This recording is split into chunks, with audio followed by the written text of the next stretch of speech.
Mi nombre es Alete Ledesma Torres, estudio licenciatura en Nutrición Aplicada en la Universidad Abierta y a Distancia de México. La asignatura es Bioquímica Metabólica, docente, maestro en Ciencias, Joel Ariel Valencia Flores. Introducción. El cuerpo humano es una máquina conformada por millones de células y éstas necesitan absorber, pero también liberar cierta energía para poder desarrollar sus múltiples funciones de forma adecuada, tales como absorber nutrientes, respirar, caminar y mantener la homeostasis. Dichas funciones no podrían desarrollarse si las células no adquirieran o transformaran energía. Para poder entenderlo debemos estudiar el metabolismo a nivel celular, así como todo el proceso que se desarrolla desde el momento en que se consume un alimento, teniendo en cuenta que debemos tener una alimentación adecuada que nos asegure los nutrientes necesarios para el buen funcionamiento de nuestro organismo. Marco teórico. Se le llama metabolismo a las reacciones químicas que se dan en el organismo humano en el que participan enzimas. Este proceso se lleva a cabo en las células y comienza cuando los macronutrimentos, que son los hidratos de carbono, proteínas y lípidos, que provienen de la dieta, han pasado por los procesos de digestión y absorción. La finalidad del metabolismo es mantener la vida y en las reacciones participan un sinnúmero de enzimas y cofactores, como son vitaminas y nutrimentos inorgánicos. Es por ello que es muy importante consumir una dieta correcta. Dentro de dichas reacciones químicas podemos encontrar las de degradación de macronutrientes llamadas catabolismo y las de síntesis que son conocidas como anabolismo. El metabolismo puede dividirse en metabolismo energético y metabolismo intermediario y nos sirven para comprender mejor sus diferentes reacciones. Catabolismo. Denominamos catabolismo a una de las vías del metabolismo en la cual se genera energía al haber un rompimiento o degradación de los macronutrimentos ingeridos en la dieta o almacenados en las células. Podemos decir que las moléculas de enorme tamaño, como lo son carbohidratos, proteínas y lípidos, se catabolizan en moléculas más pequeñas, las cuales pueden ingresar a otras vías para generar energía. Anabolismo. El anabolismo es la serie de reacciones de síntesis que ocurren en la célula y en las cuales se originan compuestos a partir de sustratos o moléculas más pequeñas. Es decir, se construyen bloques más grandes a partir de moléculas pequeñas, llamadas precursores, y son aminoácidos, glucosa y ácidos grasos.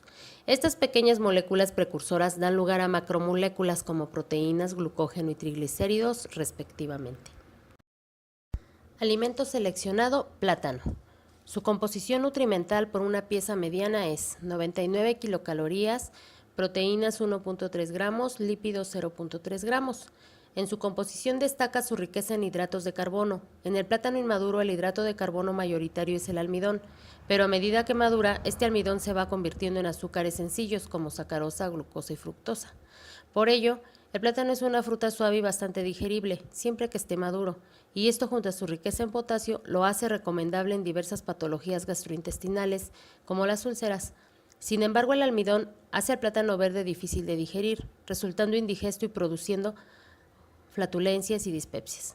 Por otro lado, el plátano no está contraindicado en diabéticos, a pesar de su contenido en hidratos de carbono, ya que los azúcares del plátano se absorben lentamente sin provocar una subida rápida de los niveles de glucosa en sangre. Metabolismo de carbohidratos. El metabolismo de los carbohidratos son los procesos bioquímicos de formación, ruptura y conversión de los carbohidratos en los organismos vivos. Los carbohidratos son las principales moléculas destinadas al aporte de energía, debido a su fácil metabolismo. Un ejemplo de estos procesos son la digestión, transporte, almacenamiento, degradación y biosíntesis. Los carbohidratos más abundantes en los alimentos son el almidón y el glucógeno. La digestión de los carbohidratos complejos comienza en la boca a través de la saliva, la cual descompone los almidones. Luego en el estómago, por la acción del ácido clorhídrico, continúa la digestión y termina en el intestino delgado. Es ahí donde una enzima del jugo pancreático llamada amilasa actúa y transforma el almidón en maltosa.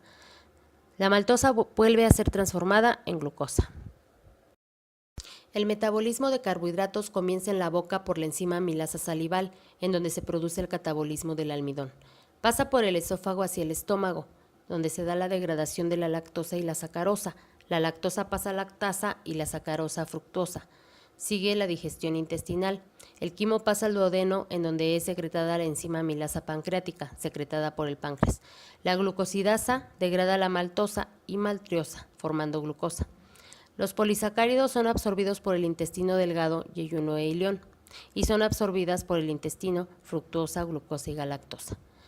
donde se da la glucólisis y el ciclo de Krebs. El destino de la glucosa es producción de ATP, síntesis de aminoácidos, síntesis de glucógeno y síntesis de triglicéridos. Metabolismo de proteínas. Teniendo en cuenta que las proteínas son los nutrientes más complejos debido a que además de los 3 átomos que contienen los carbohidratos y las grasas, presentan nitrógeno en su estructura. Dichas proteínas realizan diversas funciones importantes, de entre las que destaca la relacionada con los procesos anabólicos, es decir, la relacionada con la síntesis de materia viva de construcción. Las proteínas participan en el control de las reacciones químicas, en la función respiratoria, en el trabajo mecánico de la musculatura, en la defensa de nuestro organismo contra virus y bacterias, en el mantenimiento de la presión colodio-osmótica, en la transmisión de la herencia con la participación de nucleótidos. El metabolismo de las proteínas comienza en el estómago con la pepsina hidroliza a los enlaces peptídicos. La carboxipeptilasa avanza por el intestino, se le añaden otras secreciones del páncreas y se encarga de separar los aminoácidos, los cuales son absorbidos por los enterocitos.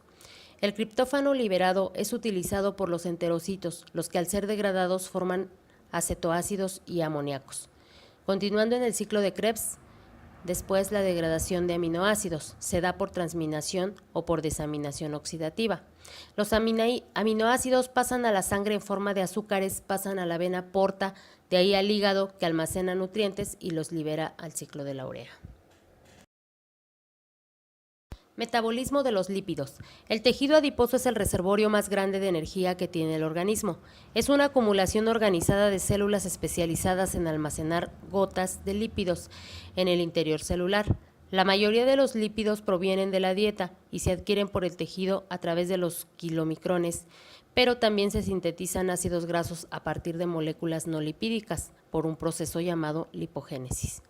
Por ejemplo, cuando el organismo se encuentra en estado de ayuno para poder satisfacer los niveles energéticos de los órganos esenciales, los lípidos de los adipocitos, compuestos básicamente por triglicéridos, se degradan a ácidos grasos libres, que se transportan en la sangre y van hacia otros tejidos unidos a una proteína llamada albumina. El almacenamiento constante y degradación de los lípidos en el tejido adiposo está regulado en gran medida por hormonas, como la insulina y las catecolaminas, adrenalina y noradrenalina, debido al estado nutricional de un individuo y también por la actividad física del mismo a lo largo del día. Metabolismo de los lípidos. Los kilomicrones se encuentran en una zona conformada por el sistema linfático y drena hacia el intestino. Su función es transportar los lípidos de la dieta hasta la circulación. El triglicerol es captado por los enterocitos, en donde es sintetizada la poliproteína B, por los ribosomas en el retículo endoplasmático rugoso. Es incorporada a las lipoproteínas que atraviesan el aparato de Golgi, donde se agregan más lípidos y residuos de carbohidratos. Por medio de la fusión de vacuolas de la membrana celular, se liberan los kilomicrones, pasan hacia los espacios entre las células intestinales, abriéndose camino al fin hacia los vasos linfáticos. Las lipoproteínas como BL, DL, BDL y HDL se sintetizan de forma parecida, pero tiene un lugar en el hepatocito. La lipoproteína de alta densidad HDL tienen ventaja positiva en el organismo y actúan como moléculas que aceptan el colesterol libre con su posterior esterificación y transferencia a otras lipoproteínas o directamente de nuevo al hígado, lo que facilita el transporte del colesterol a su eliminación. Conclusiones. Es muy importante comprender el metabolismo de las diferentes rutas, tanto catabólicas como anabólicas, pues de esta forma podemos relacionar cada ruta con posibles problemas que se van manifestando en el organismo. De esta forma, cuando exista un descontrol interno, podremos saber de qué forma podemos tratar de resolver dicho problema, que pueda desencadenar en patologías desde menores y hasta graves, tales como la obesidad, diabetes e hipertensión arterial.